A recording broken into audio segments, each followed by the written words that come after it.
not least, a busy session there, changeable conditions, representative, though, you'd have to say, of this afternoon and tomorrow. So quite a useful one. I mean, what did you gain from it?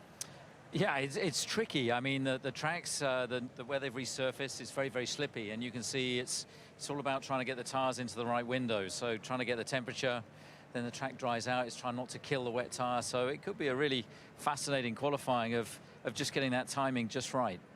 How much of a session like that is just the driver getting used to the conditions? I mean, what can you do? What can your engineers do to help with setup and stuff like that? Well, of course, you can play with the wing balance, you can play with the mechanical settings, and I think what you want to be able to do is to give a car that doesn't do anything nasty, that inspires confidence, that they can predict and they can read. And you know, what we see with Max, he's able to get to that point very, very quickly. And you can see with Checo, you know, after a lap or two, he gets that feeling. And that's the most important thing, I think, for any driver, particularly a track like this.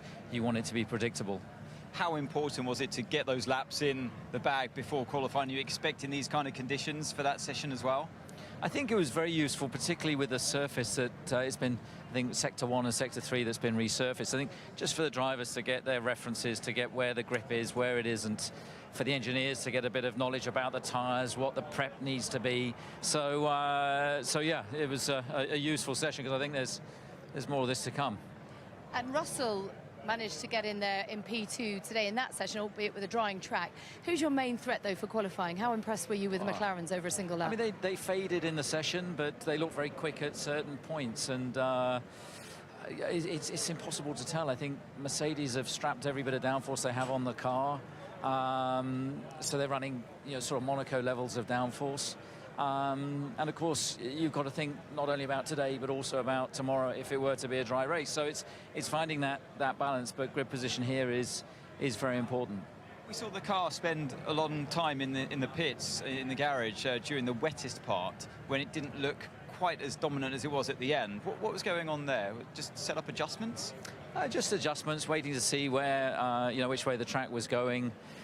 At one point it was a bit too wet for inters, and the last thing you want to be doing is having to repair the thing just before quali. So it's sort of trying to pick your moments where you can learn as much as you can and give the drivers a bit of a feel as well. And can you give us any more on Daniel Ricciardo's recovery? We know he's out for the rest of the weekend. Have you been given an indication how long the recovery process will take?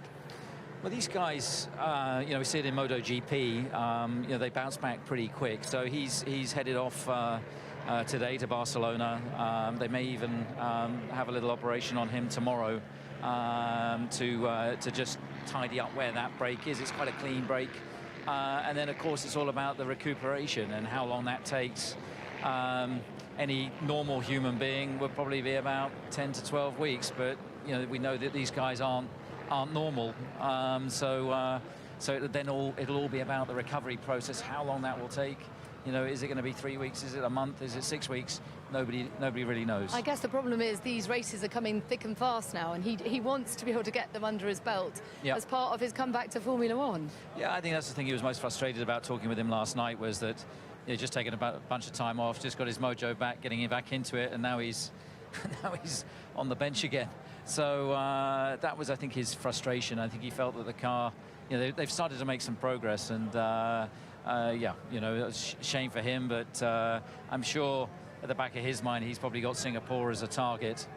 But then again, Singapore's probably one of the most toughest circuits on the calendar. But you know, nature will take its course. You obviously most of your focus is on Max, Red Bull, but out of the corner of your eye, did you see, or can you comment on your impressions of Liam Lawson's efforts in yeah, I mean, look, difficult circumstance of him. I mean, focusing just on Max, it's also on Checo as well. Of course. But you know, Liam, I mean, wow, that's a tricky scenario. I think you had it once where you get dumped in not even a dry track, you know, horrible conditions, a slippy circuit, a track that bites if you make a mistake. And you know, he looked pretty wide-eyed last night, but I have to say, I think he's done a pretty mature job so far, and it's just seat time. He just needs more, you know, more time in the seat, and it'll be unfair to judge him, I think, in this quali. Definitely, yeah. You know, in terms of lap times, I'm really not judging him at all there. I've said just to approach it in a professional way. But from your side, I know he's not in your team, but he's one of your drivers at Red Bull. what's the advice been? What has advice come his way from you or Helmut? Yeah, look, I spoke with him last night. I said, look, just feel your way into it, and try not to put too much, pressure on yourself. And I think that, what we've seen with him, he did a very good job for us in Abu Dhabi in free practice last year. He's versatile. He's jumped into DTM cars and been quick and a winner. He's won in F3. He's won in F2. He's a very versatile. He's a pretty hard driver, and I think he'll find his feet. I think he'll do just fine. Given a little bit of time. And bringing it back to Max and Checo, how are you feeling kind of going into qualifying? And when you look around and recognise the level of support that he has here, it's quite remarkable, isn't it? Well, it's nuts. It takes it to a whole new level. And I think, Max is just trying to keep his head down and keep focused on the weekend. And, whilst there's a huge amount of expectation and pressure on him, but he's just sticking to the same process, to the same routine that we always have. And of course it's all going to be about trying to read the conditions and be on the track at the right time, in these quali sessions. And this qualifying is a very important one, isn't it? Because overtaking is not easy at a circuit like this, so tight and It's twisty. a little bit like Budapest around here. I mean, quali is important, and I think that it's a matter of coming through the different rounds, reading the conditions, making sure you're on the track at the right time. And what we were seeing, in that session, it takes a few laps for these intermediates to get up to temperature. So I think you'll see cars, if it is wet, doing lots of laps, and then inevitably there's going to be potentially yellow flags and red flags. So it's a few obstacles. Great stuff. Thank you for your time. All the best today. Go Thank and you very keep much. warm. And talking of clothing, they say if you dress for it, you can achieve anything in life. Well, Lewis Hamilton has given us a decent